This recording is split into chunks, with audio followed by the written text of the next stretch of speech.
दोस्तों स्वागत है आपका फ़िल्म डिकोडेड चैनल पे। आज हम साउथ की अविहिता मूवी एक्सप्लेन करने वाले हैं।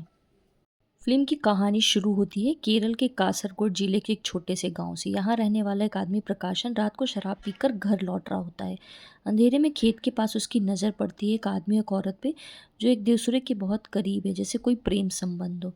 थोड़ी रोशनी में वो लड़के को तो पहचान लेता है, जिसका नाम विनोद है, जो पास के आटा मिल में काम करता है। लेकिन लड़के के साथ खड़ी लड़की कौन है, ये प्रकाशन साफ नहीं देख पाता। यहीं से कहानी की असली शुरुआत होती है। अगली सुबह प्रकाशन यह बात गाँव के दर्जी वीनू को बताता है, और जैसे कि छोटे गाँव में होता है, पूरी बात, यह छोटी सी बात पूरी कहानी बन जाती है। वीनू कहता है चलो रात को चलते हैं, देखते हैं कौन सी लड़की है। दोनों रात को फिर उसी जगह जाते हैं और देखते हैं कि विनोद के साथ वही लड़की फिर खड़ी है। वीनू कहता है ये लड़की तो निर्मला है, जो पास ही रहती है और जिसका पति गाँव से बाहर काम करता है।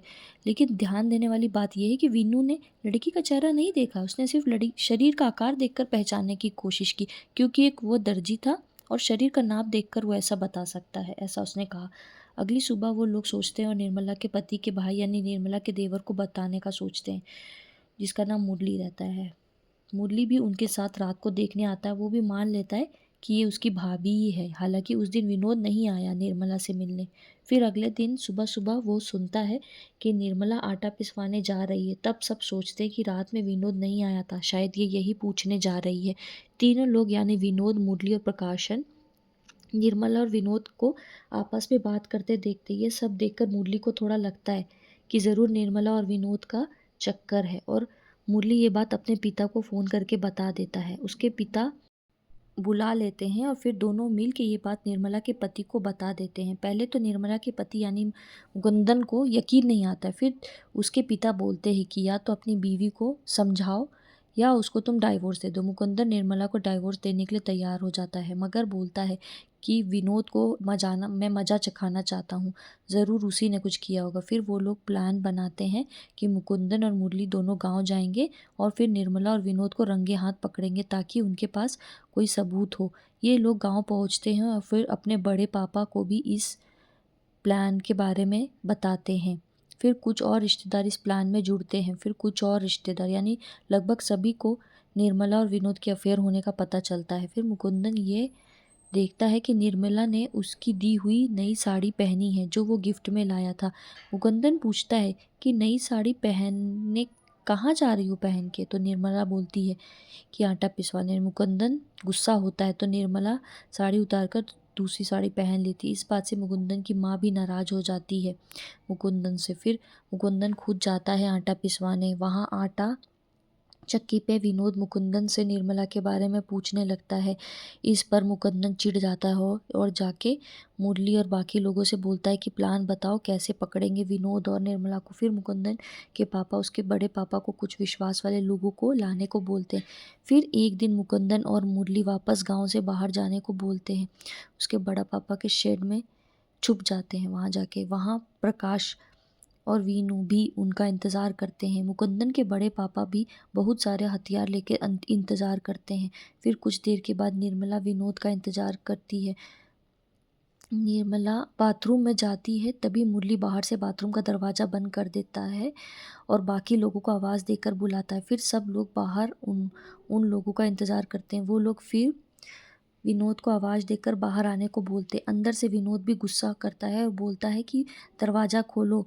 मुकुंदन अब बहुत तेज गुस्सा करने लगता है और सब लोग उसको शांत होने को बोलते हैं। फिर मुरली और मुकुंदन की माँ बाहर आती है और उन लोगों को देख के शॉक होती है कि तुम लोग तो बाहर गए थे ना। फिर मुकुंदन अपनी माँ को भी निर्मला के अफेयर के बारे में बताता है और बोलता है कि हमने निर्मला को रंगे हाथों पकड़ लिया है। मुकुंदन की माँ बोलती है कि निर्मला तो उसके बगल में सो रही थी। और फिर हम देखते हैं कि निर्मला भी आती है। निर्मला पीछे से आती है और सब उसको देख के शॉक हो जाते हैं। सब लोग शॉक हो जाते हैं कि निर्मला तो बाहर है, फिर अंदर बाथरूम में विनोद के साथ कौन है। फिर अंदर से विनोद आता है और आती है दूसरी औरत, जिसे जिसे देखकर सब शॉक हो जाते हैं। ये कोई और नहीं बल्कि मुकुंदन के ताऊ के लड़के यानी उसके महेश की बीवी रहती है। यह सब देख के महेश बहुत गुस्सा करने लगता है और विनोद और गीता को मारने दौड़ता है।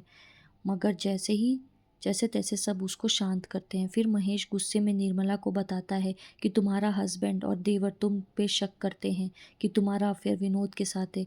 महेश बहुत हंगामा करने लगता है। फिर महेश की बीवी यानी गीता बोलती है कि मेरा अफेयर है विनोद के साथ में, क्योंकि महेश ने कभी मेरे को सच्चा प्यार नहीं किया, मेरे से अच्छे से बर्ताव नहीं किया। महेश ने तो मुझे कभी टीवी भी सीरियल देखने भी नहीं दिया। वो बोलती है कि इसी विनोद ने उसे समझा है और वो अब विनोद के साथ ही नया लाइफ जीना चाहती है। मुरली की माँ उसको थप्पड़ मारती है कि क्यों अपने भाभी पे तुमने शक किया, और वो अपनी बहू निर्मला को भी बोलती है कि तुम अपने पति को थप्पड़ मारो और गुस्सा करो, क्योंकि उसने तुम पे शक किया है। लास्ट में हम देखते हैं कि वेनू एक पैंट गीता को देता है। तब गीता बोलती लास्ट में वेनू एक सलवार गीता को देता है कि गीता ये देखो तुम्हारा सलवार यहीं छूट गया है, इसे लेके जाओ। तो वो गीता बोलती है कि नहीं, ये मेरी सलवार नहीं है। तो दोस्तों, ये कहानी थी अवितम मूवी की। कहानी पसंद आई है तो ज़रूर चैनल को ज़रूर लाइक और सब्सक्राइब करें। दोस्तों, मिलती हूँ अब आपसे नई कहानी लेके। तब तक के लिए अपना ख्याल रखिए। Bye bye.